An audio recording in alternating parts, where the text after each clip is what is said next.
We released a video very recently about diet and dementia, like Alzheimer's.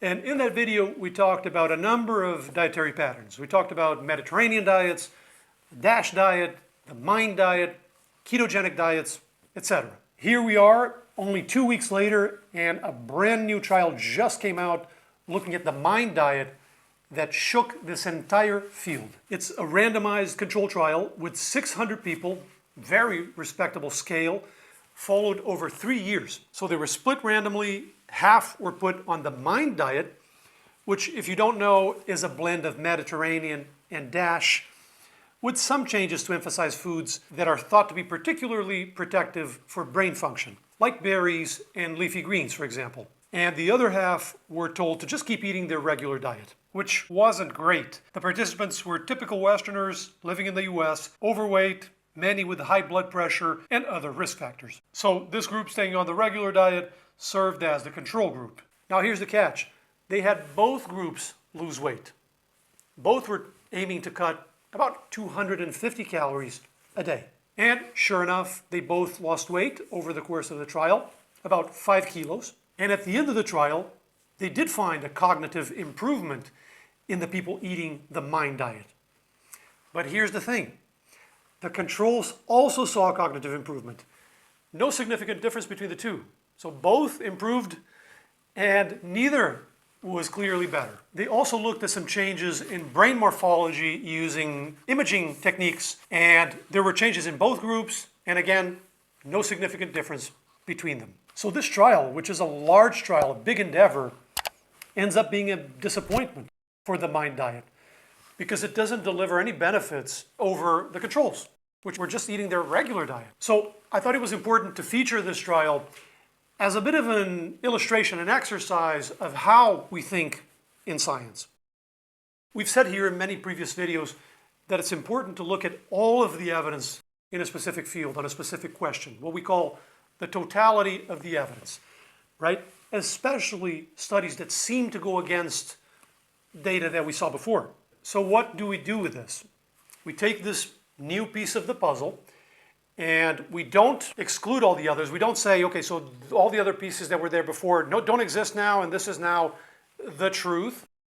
We don't do that. In reality, we take the new piece of the puzzle, we put it next to all the others that already existed, and we look at the full picture and we try to figure out what is likely happening here. So we have to come up with a model that reconciles all of the evidence, not just a pocket. So there are basically two options. One is that the MIND diet doesn't work, doesn't provide any cognitive benefits. And the previous evidence that suggested that it does is somehow flawed or confounded and wrong. So that's a possibility. The other possibility is that the MIND diet does provide a benefit, but this trial couldn't detect it. For example, maybe it takes longer than 3 years, or maybe it was the weight loss. It's weird to me why they had both groups lose weight. They basically had an intervention in the control group, a beneficial intervention, right? So they're potentially diluting any benefit that may be there for the MIND diet. So I don't really understand their experimental design. Maybe I'm missing something. It's interesting to notice on this topic of looking at the full picture that there is a previous trial on the Mediterranean diet that we covered in that previous video. And the Mediterranean diet is very similar to MIND. It's probably 80 or 90% similar.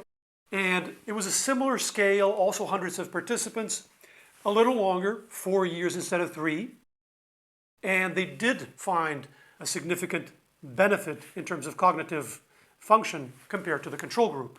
And in that trial, they didn't have the control group lose weight on purpose. So it's possible that this trial design obscured the benefit for some reason. It's also possible that the MIND diet just doesn't work. Both are possibilities. What's going to happen is that future evidence, new pieces of the puzzle that emerge, are going to nudge us in one of these two directions. If future trials looking at the MIND diet or similar diets continue to show it not working for this outcome, for cognitive function, then it's going to increase our confidence that the MIND diet doesn't work. But if we see benefit in those future studies, in slightly different conditions, maybe then it's going to suggest that it's something about this trial specifically, the context, the specific design that maybe was off. So this is how science progresses. It's not great for flashy headlines. It's definitely not great for viral content, but this is how it works. And this is how our knowledge evolves. Here's that full video on diet and dementia and Alzheimer's, and here's more information on the Mediterranean diet. I'll see you guys over there.